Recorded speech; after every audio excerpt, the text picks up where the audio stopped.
Salut les amis, aujourd'hui nouvelle vidéo, pose d'un kit déco 125YZ AliExpress. Alors en moyenne, un kit déco ça va valoir entre 100 et 150 euros suivant le kit déco, suivant le modèle de la moto, l'année, etc. C'est vrai que moi je trouvais que sur une vieille moto comme ça, même si je suis en train de toute la refaire, je trouvais que c'était quand même un certain budget, 100 euros. Alors des fois ça vaut le coup de les mettre sur des motos qui en valent la peine. Je me suis dit pourquoi pas essayer de tenter, voir ce que ça vaut un kit déco. Donc là j'ai commandé un kit déco, je vais vous le montrer, à 30 euros personnalisé chez AliExpress. C'était 25 euros le kit déco standard. Et là, en marquant mon nom et les numéros sur les plaques latérales et la plaque phare, c'était 32 euros exactement. Donc je vais vous le montrer et après on se fait la pause ensemble. Donc c'est un kit déco complet, donc avec les protections de fourche, garde-boue arrière, les petits autocollants qui vont sur la fourche à l'avant, les plaques latérales donc personnalisées avec mon nom, mon numéro, garde-boue avant complet, celle sur le côté du réservoir, la petite boîte à air. Alors je l'ai déballé, je l'ai juste présenté pour voir comment ça allait rendre sur la moto. J'ai dû faire honnêtement deux adaptations juste au niveau des petites protections sur la boîte à air. Je vais vous montrer, en fait dessus il y a un rivet d'origine, juste celui-là, et en fait donc il a juste fallu que je fasse une petite découpe juste ici pour que ça puisse bien s'intégrer comme ça. Mais sinon c'est tout. On va voir comment ça se passe au niveau du montage, mais normalement ça devrait le faire. On va passer au montage. Donc moi ce que je vais faire, je fais en plusieurs étapes. Donc je passe pas de nettoyant frein moi sur les plastiques. Il y en a qui le font. Je l'ai déjà fait, c'est pas dégueu, mais ça dépolle, enfin ça attaque quand même un petit peu le plastique. Alors du coup le kit déco va mieux coller, mais du coup ça le ternit un petit peu, je trouve ça va le rendre un petit peu plus blanc. Moi j'utilise du nettoyant vitre comme ça. Donc je le passe un petit peu dessus, juste histoire de dégraisser. Et puis après voilà, décapeur thermique, juste histoire de rendre l'autocollant un petit peu plus mou. Pas trop non plus, parce que du coup quand on va pousser dessus après, comme ça, qu'on va appuyer, etc. pour vraiment chasser toutes les bulles d'air, etc. Ça va le déformer. Donc juste vraiment histoire de le ramollir un petit peu. Et puis après, je le pose directement sur le carénage. Allez, on se fait la pause ensemble. Je vous fais un petit accéléré de tout ça. Le tout en musique. Et on se retrouve pour le résultat final.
Bon les amis, le kit déco est posé sur la moto, ça s'est plutôt bien passé.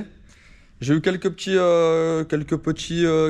découpes à refaire. C'était pas parfait, comme un kit déco qu'on peut commander qui vaut une centaine d'euros. Mais franchement, le résultat, il est vraiment plutôt propre. Regardez, ça donne ça. Alors moi, j'ai une fourche avant à partir de 2005. Donc 2005-2019, je crois que c'est les mêmes. Mis à part les couleurs, je crois qu'ils changent. Donc du coup, j'avais les supports ici. Les protections de fourreau qui étaient un peu différentes, donc du coup j'ai dû faire quelques petites adaptations. Sinon après tout s'est bien passé au niveau du réservoir, tout ça, tout est nickel. Voilà, kit déco à 32 € sur AliExpress.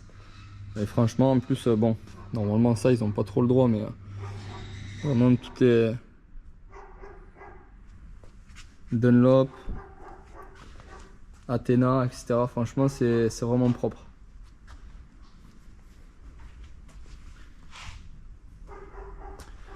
Voilà, il me reste plus que la selle. La selle, j'ai fait pareil. J'ai commandé une housse de selle sur AliExpress à une dizaine d'euros. Avec le grip à l'arrière. Donc on verra ce que ça donne. Je vous ferai une petite vidéo également pour voir un petit peu ce que ça donne au niveau du rendu. Mais sinon, franchement, plutôt content du résultat.